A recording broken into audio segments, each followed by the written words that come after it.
Recording start in 5, 4, 3, 2, 1.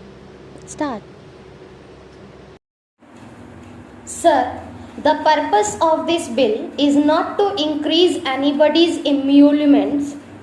The purpose is only to extend to this class of employees the protection ensured to others under various labor statutes.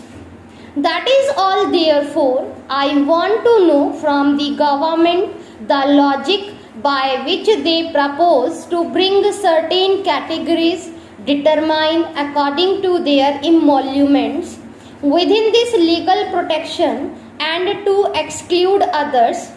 We know many of these sales employees nowadays are women. May I take it that if a woman is earning rupees 749, she is entitled to maternity benefit. But if she is earning rupees 800, she is not.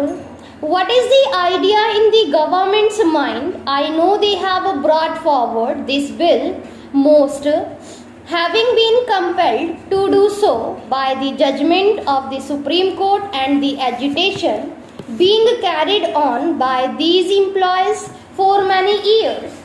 These two pressures have ultimately brought them very reluctantly to introduce this bill.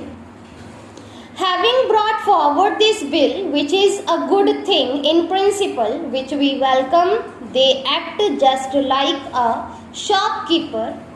High expectations were aroused among all sales promotions employees in the country that at last they were going to get some justice and get some legal protection. But I think if this bill goes through as it is, the effect is going to be most demoralizing and it is going to act as a further irritant to these employees. Certainly, this is not the way that the government will earn the goodwill of these employees.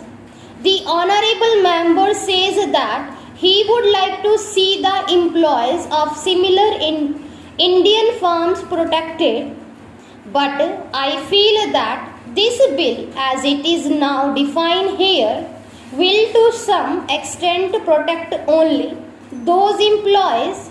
It is good because the small and medium scale Indian firms, which also employ sales promotion, employees though in fewer number generally, pay less and their employees may come under this ceiling.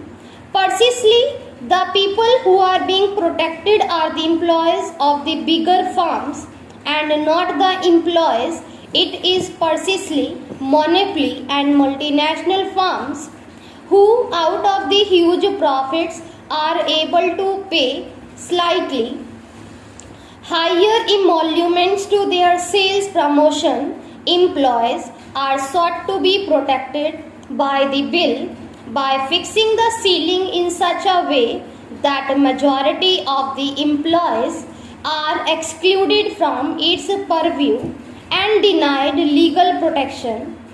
I have got a suspicion that some very active influence has been exercised perhaps behind the scene by these very powerful monopoly concerns who send us a lot of literature from time to time. I have every suspicion that the organized of the being firms in this country dominated by the foreign national has done considerable struggle with the government to see that the definition of ceiling is made in such a way that the overwhelming majority of their employees is excluded. It is only the employees coming under the small Indian firms who may be covered by this well and good if they have the majority, but the majority is somewhere else. Therefore, I do not want to say much on this, but I feel that this is a bill where you will find cutting across party loyalties. The overwhelming majority of members here in the House are totally opposed to the way this ceiling has been let down, because what it gives with one hand is taken away with the other. Therefore, we have pleaded with the government, and there was sufficient time between the passing of this bill in the Rajya Sabha and introducing it here. We find that the bill has come in the same old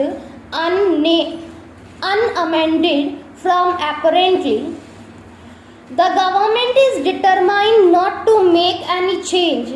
The point is whether the sales promotion employees should be covered by Industrial Disputes Act, Maternity Benefit Act, Payment of Bonus Act, and whether they should get certain leave facilities and so on.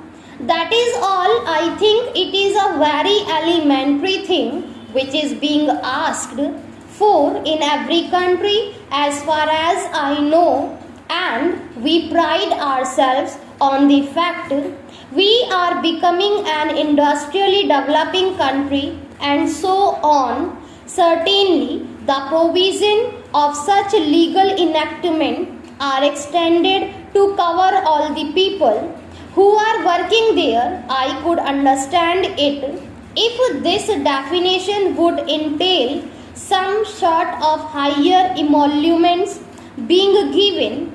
Nothing like that is envisaged here. Why are you in this misleading way discriminating among these employees? As had been pointed out, a confused situation will arise in 1 month. I am an employee according to this act, and after 2 months I become an employee no more. Again, after 2 months I become an employee, because the Dearness Alliance creations will bring me either within or outside the ceiling of the bill.